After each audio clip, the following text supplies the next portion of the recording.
সাকিবের সঙ্গে রোমান্সে ছিল না কেন? অস্বস্তি জানালেন সাবিলা নূর। ছোট পর্দার জনপ্রিয় অভিনেত্রী সাবিলা নূর বড় পর্দায় অভিষেকের পর অল্প সময়ে দর্শকদের নজর কাড়তে সক্ষম হয়েছেন। 2025 সালে মুক্তিপ্রাপ্ত তাগব সিনেমায় প্রথমবার ঢালিউড সুপারস্টার শাকিব খানের বিপরীতে অভিনয় করেছেন তিনি। সেই সিনেমার লিচুর বাগানে গানটি তাদের রসায়ন দর্শক মহলে বেশ প্রশংসিত হয়। এরপর চলতি বছরে মুক্তি পাওয়া রকস্টার সিনেমায় দ্বিতীয়বারের মতো জুটি বাঁধেন এই দুই তারকা। সম্প্রতি এক সাক্ষাৎকারে শাকিব খানের সঙ্গে কাজের অভিজ্ঞতা এবং তাদের পর্দার রসায়নের রহস্য নিয়ে কথা বলেন সাবিলা নূর। তিনি বলেন, এই কৃতিত্ব পুরোপুরি শাকিব খানের। উনি নিজেকে যেভাবে পরিবর্তন করেছে সেটা সত্যিই অসাধারণ। প্রিন্সের ট্রেলার ও লুক দেখে আমি মুগ্ধ হয়েছিলাম। মালয়েশিয়ায় রকস্টার সিনেমার শুটিংয়ের একটি স্মৃতিও ভাগ করে নেন এই অভিনেত্রী।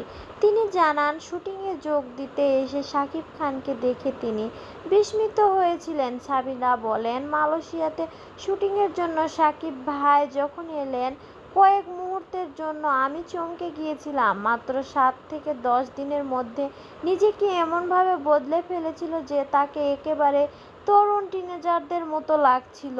এটার কৃতিত্ব পুরোপুরি তার এবং তার টিমের। আমাদের পুরো টিমই ছিল ভীষণ প্রাণবন্ত।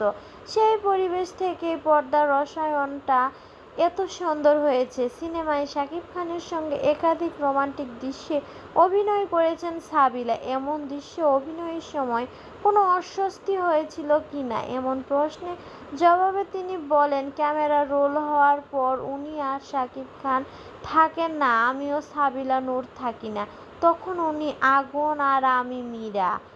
চরিত্রের সম্পর্কটাও তখন গুরুত্বপূর্ণ হয়ে ওঠে। তাই কোনো দ্বিধা না, অস্বস্তিকর কাজ করে না, বরং উনি আমাকে এমন একটি কমফর্ট জোন দিয়েছেন যেখানে আমি খুব স্বস্তি নিয়ে রোমান্টিক দৃশ্যগুলো করতে পেরেছি। শাকিব খানের পেশাদারিত্বেও প্রশংসা করেন সাবিলা। তিনি জানান, প্রতিটি দৃশ্যের শট দেওয়ার পর শাকিব তা মনোযোগ দিয়ে প্রিভিউ করেন, দেখেন এবং কোথায় কী উন্নতি করা যায় তা নিয়ে আলোচনা করেন। সাবিলা বলেন, ওনার এই বিষয়টি আমার সবচেয়ে ভালো লাগে। প্রতিটি শটের পর উনি নিজের কাজ বিশ্লেষণ করেন, কোথায় পরিবর্তন দরকার তা খুঁজে বের করেন। এটা আমাকে আরও অনুপ্রাণিত করেছে। তাই ওনার সঙ্গে রোমান্টিক দৃশ্যে অভিনয় করাটা কখনোই বড় কোনো চ্যালেঞ্জ হয়নি। উল্লেখ্য, রকস্টার সিনেমায় পরিচালনা করেছেন আজমান রুশো। এতে শাকিব খান ও সাবিলা নূরের পাশাপাশি অভিনয় করেছেন দিলারা জামান, তানজিয়া জামান, মিথিলা, সুনিধি নায়েক, প্রান্ত কানাই এবং তারিক আনাম খান। সিনেমাটি গত 28শে মে দেশের প্রেক্ষাগৃহে মুক্তি পায়।